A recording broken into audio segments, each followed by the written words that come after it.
어머니, 이제 여기서 나가주셔야겠습니다. 이런 상황이 벌어진 데에는 아주 충격적인 이유가 있었습니다. 그날도 평소와 다를 게 없는 날이었습니다. 아침 일찍 일어나 밥을 짓고 손주 반찬까지 준비했습니다. 며느리는 출근 준비를 하고 있었고 아들은 신문을 보고 있었습니다. 저는 늘 그랬듯 조용히 움직였습니다. 괜히 눈치 보이게 하고 싶지 않았기 때문입니다. 남편이 세상을 떠난 뒤 아들이 같이 살자고 했을 때 저는 정말 고마웠습니다. 혼자 늙어갈 줄 알았는데 가족과 함께 살 수 있다는 게 얼마나 감사했는지 모릅니다. 그래서 저는 짐이 되지 않으려고 애썼습니다. 청소도 하고 밥도 하고 손주도 챙기고 제가 할 수 있는 건 다 했습니다. 하지만 어느 순간부터 며느리 표정이 달라지기 시작했습니다. 예전처럼 웃지 않았고 저를 부르는 목소리도 달라졌습니다. 그래도 저는 모른 척했습니다. 괜히 말을 꺼내면 더 불편해질 것 같았기 때문입니다.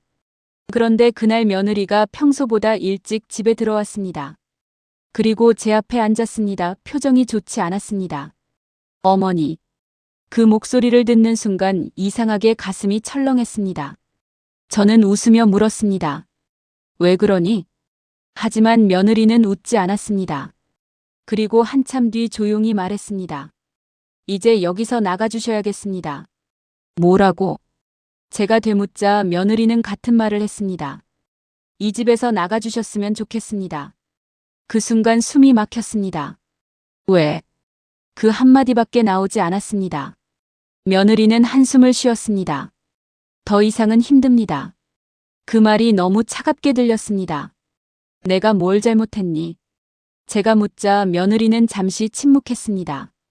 그리고 말했습니다. 어머니 때문에 집이 편하지 않습니다. 그 말을 듣는 순간 가슴이 무너졌습니다. 저는 이 집을 위해 살고 있다고 생각했는데 그게 누군가에게는 불편함이었다는 뜻이었습니다. 아들은 뭐라고 했니? 제가 마지막 기대를 담아 묻자 며느리는 조용히 말했습니다. 이미 얘기했습니다. 그 순간 모든 것이 끝났다는 걸 느꼈습니다. 그리고 마침 현관문이 열렸습니다. 아들이 들어왔습니다. 저는 바로 물었습니다. 이게 무슨 말이냐? 아들은 한참 동안 말을 하지 못했습니다. 그리고 겨우 말했습니다. 엄마 이해 좀 해줘. 그 말을 듣는 순간 다리가 풀리는 것 같았습니다. 이해 그 말이 너무 잔인하게 들렸습니다. 너도 내가 나가야 한다고 생각하니? 제가 물었습니다. 아들은 고개를 들지 못했습니다. 이게 맞는 것 같아. 그 순간 모든 것이 무너졌습니다. 저는 천천히 방으로 들어갔습니다. 문을 닫지 않았습니다. 닫는 순간 정말 끝날 것 같았기 때문입니다. 방 안에는 제 시간이 그대로 남아 있었습니다. 남편 사진, 낡은 옷, 손주가 그려준 그림. 그걸 보는데 갑자기 눈물이 났습니다. 그때 밖에서 며느리 목소리가 들렸습니다. 오늘 안으로 정리해 주시면 좋겠습니다. 그 말을 듣는 순간 손이 멈췄습니다. 오늘 안으로. 그 말은 당장 나가라는 뜻이었습니다. 저는 천천히 가방을 꺼냈습니다. 그리고 조용히 짐을 담기 시작했습니다. 아들은 끝까지 방으로 들어오지 못했습니다. 그렇게 저는 8년 동안 살던 집에서 하루 만에 밀려나게 되었습니다. 현관문 앞에서 잠시 뒤를 돌아봤습니다. 며느리는 거실에 서 있었고 아들은 문 근처에 서 있었습니다. 하지만 아무도 저를 붙잡지 않았습니다. 그 순간 정말 끝났다는 걸 느꼈습니다. 엄마. 아들이 작게 불렀지만 저는 대답하지 않았습니다. 지금 입을 열면 울음이 터질 것 같았기 때문입니다. 문이 닫히는 소리가 유난히 크게 들렸습니다. 마치 가족과의 관계가 완전히 끊어지는 소리 같았습니다. 며느리가 알아봐둔 방은 오래된 원룸이었습니다. 좁고 어두웠고 햇빛도 잘 들지 않았습니다. 하지만 저는 불평하지 않았습니다. 그럴 자격도 없다고 느껴졌기 때문입니다. 가방을 내려놓고 방 한가운데 앉았는데 그 순간부터 눈물이 멈추지 않았습니다. 제가 그렇게 잘못한 걸까요? 손주 챙긴 게 잘못이었을까요? 밥 해준 게 잘못이었을까요? 생각할수록 답이 나오지 않았습니다. 며칠 동안 아들에게 연락은 없었습니다. 며느리에게서도 당연히 없었습니다. 저는 일부러 전화를 하지 않았습니다. 혹시라도 매달리는 사람처럼 보이고 싶지 않았기 때문입니다. 하지만 매일 밤 휴대폰만 바라봤습니다. 혹시라도 엄마 다시 들어오세요. 그 말이 올까봐. 하지만 휴대폰은 조용했습니다. 그렇게 시간이 지나고 저는 시장 반찬 가게에서 일을 시작했습니다. 몸은 힘들었지만 일이라도 해야 살 수 있을 것 같았습니다. 그날도 일을 마치고 비 오는 골목을 걷고 있었습니다. 그때 휴대폰이 울렸습니다. 아들이었습니다. 손이 떨려 바로 받지 못했습니다. 한참 뒤 겨우 전화를 받았습니다. 왜 그러니? 아들 목소리는 이상하게 다급했습니다. 엄마, 혹시 집에서 나올 때 서류 같은 거 가져간 거 있어? 그 말을 듣는 순간 가슴이 철렁 내려앉았습니다. 안부도 아니었습니다.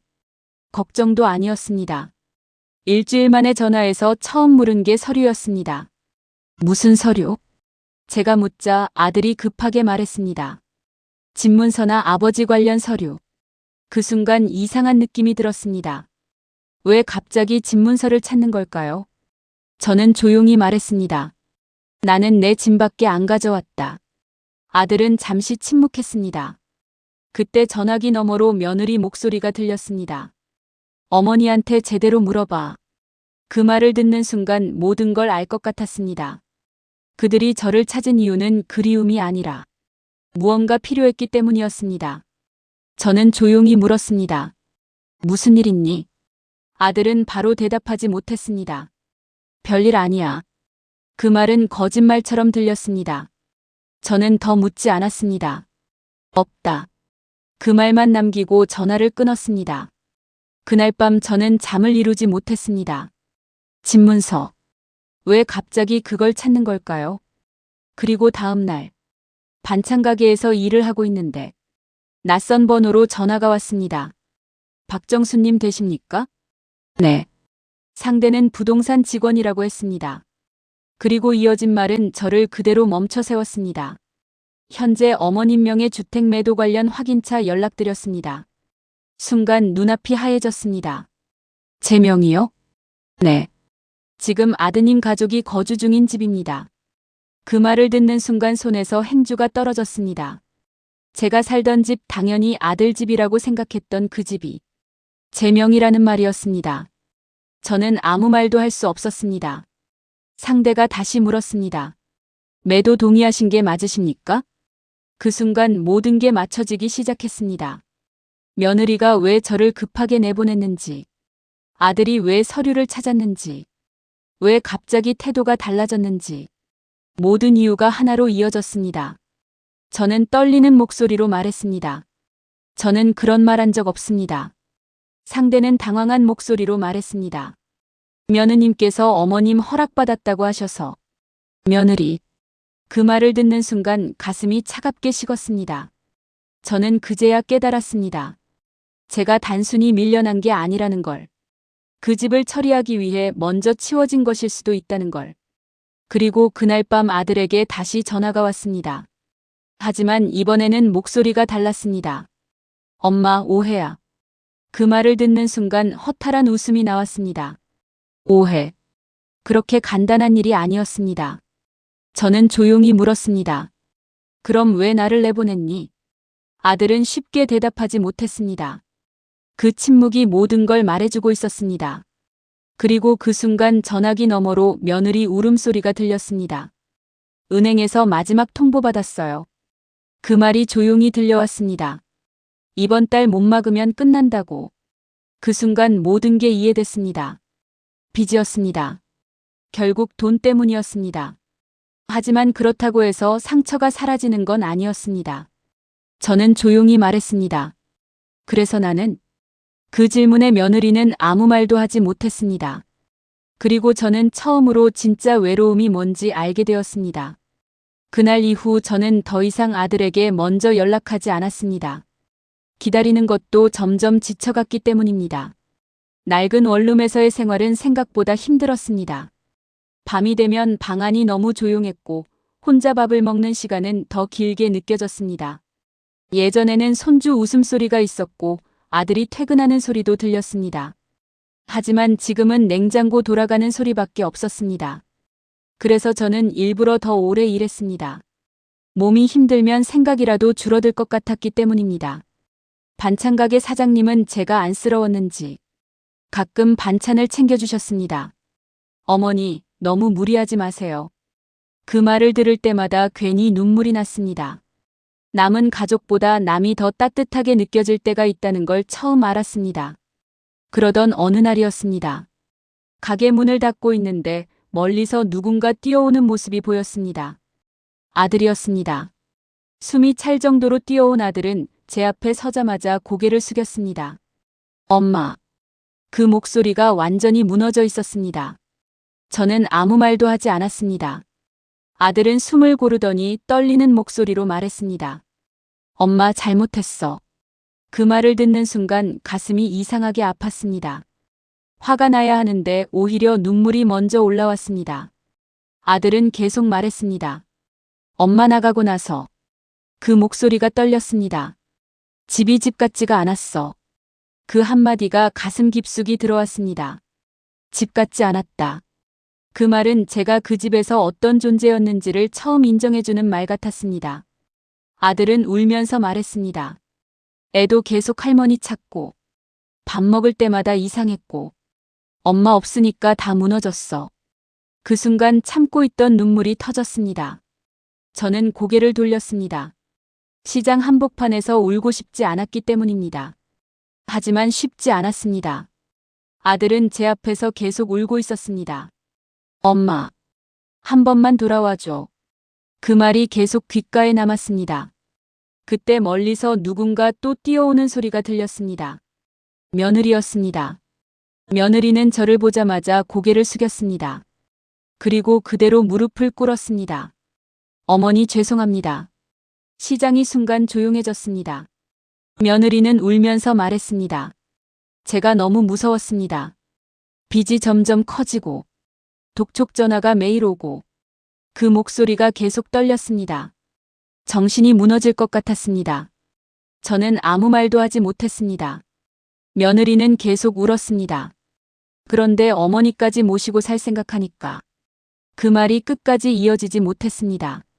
하지만 무슨 뜻인지 알 수 있었습니다. 삶이 너무 버거웠던 것입니다. 그리고 그 버거움 속에서 가장 먼저 밀려난 게 저였습니다. 며느리는 눈물을 닦지도 못한 채 말했습니다. 그런데 어머니 나가시고 나서 애가 매일 울었습니다. 그 순간 가슴이 철렁 내려앉았습니다. 손주였습니다. 왜 할머니 버렸냐고. 할머니 언제 오냐고. 그 말을 듣는 순간 숨이 막혔습니다. 며느리는 울면서 말했습니다. 그 말 듣는데 제가 너무 나쁜 사람 같았습니다. 그 순간 처음으로 며느리 얼굴이 제대로 보였습니다. 항상 강해 보이던 아이가 사실은 겁먹고 무너져 있던 사람처럼 보였습니다. 저는 한참 동안 아무 말도 하지 못했습니다. 그리고 조용히 물었습니다. 그래서 이제 와서 날 찾은 거니? 그 질문에 아들과 며느리는 동시에 울었습니다. 아들이 겨우 말했습니다. 엄마, 돈 때문이 아니라. 그 말이 이어졌습니다. 진짜 가족이 사라진 것 같았어. 그 순간 가슴이 완전히 무너졌습니다. 저는 애써 참으며 말했습니다. 나는. 그 목소리가 떨렸습니다. 정말 버려진 줄 알았다. 그 말을 듣자 며느리가 더 크게 울었습니다. 죄송합니다. 정말 죄송합니다. 시장에서 오가는 사람들이 우리를 바라보고 있었지만 그 순간만큼은 아무것도 신경 쓰이지 않았습니다. 아들은 제 손을 붙잡았습니다. 엄마, 다시 같이 살자. 그 말을 듣는 순간 눈물이 멈추지 않았습니다. 하지만 저는 쉽게 대답하지 못했습니다. 상처가 너무 컸기 때문입니다. 그리고 무엇보다 다시 돌아갔다가 또 밀려나게 될까봐 두려웠습니다. 그때 며느리가 울면서 말했습니다. 이번엔 다르겠습니다. 정말 잘하겠습니다. 그 말이 진심처럼 들렸습니다. 하지만 제 마음은 쉽게 움직이지 않았습니다. 그 순간 휴대폰이 울렸습니다. 부동산이었습니다. 저는 전화를 받았습니다. 상대는 조심스럽게 말했습니다. 어머님, 매도건은 취소 처리됐습니다. 부동산 직원의 그 말이 전화기 너머로 들려왔습니다. 저는 천천히 전화를 끊었습니다. 그리고 앞에 서 있는 아들과 며느리를 바라봤습니다. 두 사람 얼굴은 완전히 굳어 있었습니다. 특히 며느리는 금방이라도 무너질 것 같은 표정이었습니다. 그 순간 처음으로 느꼈습니다. 상황이 완전히 바뀌었다는 걸. 불과 2주 전만 해도 저는 내쫓기는 사람이었습니다. 갈 곳 없는 사람처럼 짐가방 하나 들고 밀려났던 사람이었습니다. 하지만 지금은 달랐습니다. 그 집의 결정권이 제 손에 있다는 걸 모두가 알게 된 순간이었습니다. 아들은 조심스럽게 말했습니다. 엄마. 하지만 저는 바로 대답하지 않았습니다. 대신 조용히 물었습니다. 처음부터 알고 있었니? 그 질문은 진명이에 대한 질문이었습니다. 아들은 고개를 숙였습니다. 그 침묵이 답이었습니다. 며느리도 울면서 말했습니다. 제가 먼저 알게 됐습니다. 그 말을 듣는 순간 가슴이 서늘해졌습니다. 며느리는 떨리는 목소리로 말했습니다. 처음엔 정말 팔 생각까지는 아니었습니다. 그런데 빚이 점점 커지고 은행에서 집 담보 이야기 나오고 그 목소리가 계속 떨렸습니다. 그때 알았습니다. 집이 어머니 명의라는 걸. 저는 조용히 듣고 있었습니다. 며느리는 울면서 말을 이어갔습니다. 그래서 그 말이 쉽게 나오지 않았습니다. 어머니만 없으면 될 거라고 생각했습니다. 그 순간 심장이 내려앉는 느낌이 들었습니다. 없으면 된다. 그 말이 너무 잔인하게 들렸습니다. 저는 한동안 아무 말도 하지 못했습니다. 아들은 고개를 들지 못한 채 계속 울고 있었습니다. 엄마 미안해. 그 목소리가 완전히 잠겨 있었습니다. 나도 정신이 이상했어. 그 말을 듣는 순간 화가 나기보다 허무함이 먼저 밀려왔습니다. 가족이라는 게 이렇게까지 무너질 수 있다는 게 너무 허무했습니다. 저는 조용히 말했습니다. 나는. 그 말이 천천히 이어졌습니다. 너희 가족이라고 생각했다. 그 순간 며느리가 울음을 터뜨렸습니다. 어머니. 저는 계속 말했습니다. 그래서 밥도 하고 손주도 보고 눈치 보여도 참았다. 그 말이 이어질수록 가슴이 무너졌습니다. 그런데 너희는. 그 순간 목이 막혔습니다. 아들은 결국 제 앞에서 무릎을 꿇었습니다. 엄마. 한 번만 용서해줘. 시장 한복판에서 다 큰 아들이 무릎 꿇고 우는 모습을 보는데 마음이 완전히 흔들렸습니다. 저 아이를 제가 어떻게 키웠는데. 그 생각이 들자 눈물이 다시 올라왔습니다. 하지만 동시에 너무 서운했습니다. 며느리도 울면서 말했습니다. 어머니. 저 진짜 벌 받을 거 압니다. 그런데 그 말이 이어졌습니다. 집보다 더 무서운 게. 며느리는 결국 말을 잇지 못했습니다. 저는 조용히 물었습니다. 뭐가 무서웠니? 며느리는 울면서 말했습니다. 버림받는 거였습니다. 그 순간 모든 게 조용해졌습니다. 며느리는 계속 울었습니다. 빚 때문에 남편도 무너지고 애까지 힘들어지고 그런데 어머니까지 챙길 자신이 없었습니다. 그 말이 이상하게도 가슴에 남았습니다. 결국 며느리도 살기 위해 발버둥 치고 있었던 것입니다. 방법이 너무 잘못됐을 뿐. 그 순간 화만 내기엔 며느리 얼굴이 너무 무너져 있었습니다. 저는 한숨을 길게 내쉬었습니다. 그리고 조용히 말했습니다. 그래도 사람을 버리면 안 된다. 그 말에 며느리가 더 크게 울었습니다. 아들도 눈물을 닦지 못했습니다. 그때 손주 어린이집에서 전화가 왔습니다. 며느리가 떨리는 손으로 전화를 받았습니다. 그리고 잠시 뒤 아이 목소리가 들렸습니다. 엄마 할머니 왔어? 그 한마디에 며느리가 결국 주저앉았습니다. 응. 울면서 대답하는 며느리 목소리를 듣는데 제 마음도 완전히 무너졌습니다. 아이에게까지 상처를 준 것이었습니다. 그날 저녁 아들과 며느리는 저를 다시 집으로 데려갔습니다. 하지만 집 앞에 도착했을 때 저는 쉽게 들어가지 못했습니다. 그 집 현관문 앞에서 쫓겨나던 순간이 떠올랐기 때문입니다. 며느리가 울면서 말했습니다. 어머니, 이번엔 절대 그런 일 없겠습니다. 아들도 말했습니다. 엄마, 이번엔 내가 지킬게. 그 말을 듣는 순간 참고 있던 눈물이 또 터졌습니다. 그리고 저는 천천히 집 안으로 들어갔습니다.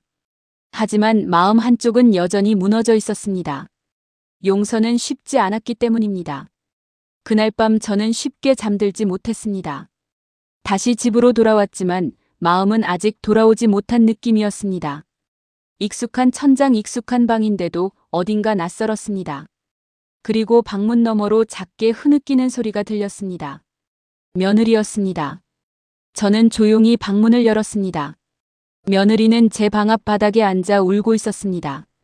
눈은 퉁퉁 부어 있었고 손에는 젖은 수건이 들려 있었습니다. 저를 보자 며느리가 급하게 일어났습니다. 어머니. 그 목소리가 완전히 잠겨 있었습니다.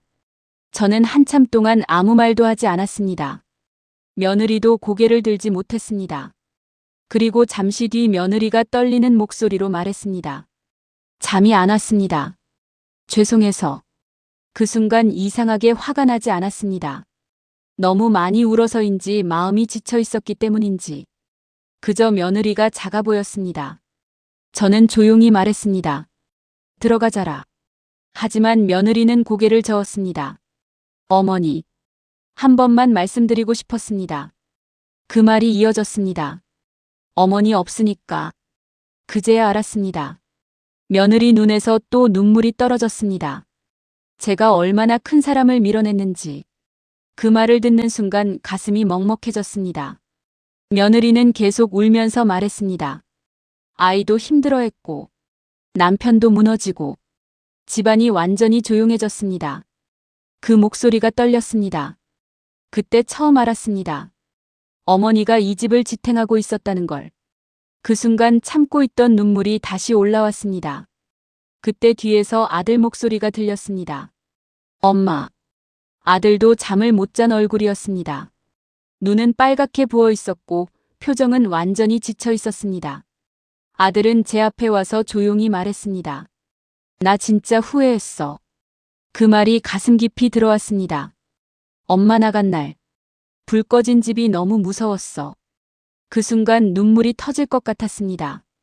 아들은 계속 말했습니다. 엄마는 늘 있었잖아. 그게 당연한 줄 알았어. 그 말이 너무 아프게 들렸습니다. 당연한 사람 가족은 원래 그렇습니다. 늘 곁에 있으니까 소중함을 잊게 됩니다. 사라지고 나서야 빈자리가 보이는 것입니다.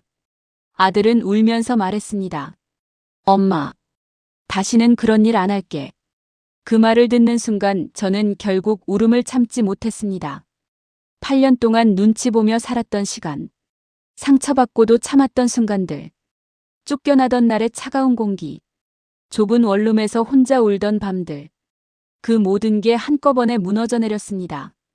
그리고 저는 처음으로 아들과 며느리 앞에서 마음속 말을 꺼냈습니다. 나 정말 버려진 줄 알았다. 그 말을 듣는 순간 며느리가 오열했습니다. 아들도 얼굴을 감싼 채 울었습니다. 저는 천천히 말했습니다. 돈 때문이라는 거 안다. 살기 힘들었던 것도 안다. 근데 그래도 가족은 그러면 안 된다. 그 순간 두 사람 모두 고개를 들지 못했습니다. 저는 한숨을 길게 내쉬었습니다. 그리고 조용히 말했습니다. 나는 너희 미워하려고 돌아온 거 아니다. 그 말을 듣자 며느리가 제 손을 붙잡았습니다. 어머니. 저는 며느리 손을 천천히 잡아주었습니다. 다만 다시는 서로 버리지 말자. 그 순간 세 사람 모두 울음을 터뜨렸습니다. 그날 밤 우리는 거실에 같이 앉아 처음으로 긴 이야기를 했습니다. 아들의 빈이야기, 며느리가 얼마나 불안했는지, 제가 얼마나 외로웠는지, 서로 말하지 못했던 마음들을 처음 꺼내놓았습니다.